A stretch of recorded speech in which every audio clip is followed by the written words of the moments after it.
ஸ்ரீமத் பகவத்கீதா ஸ்லோகங்கள் 20-21.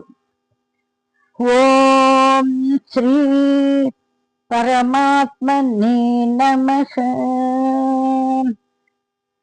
ந ஜாயதே நியதே வா கதாசிதக நாயம் பூத்வா பவிதா பான பூயக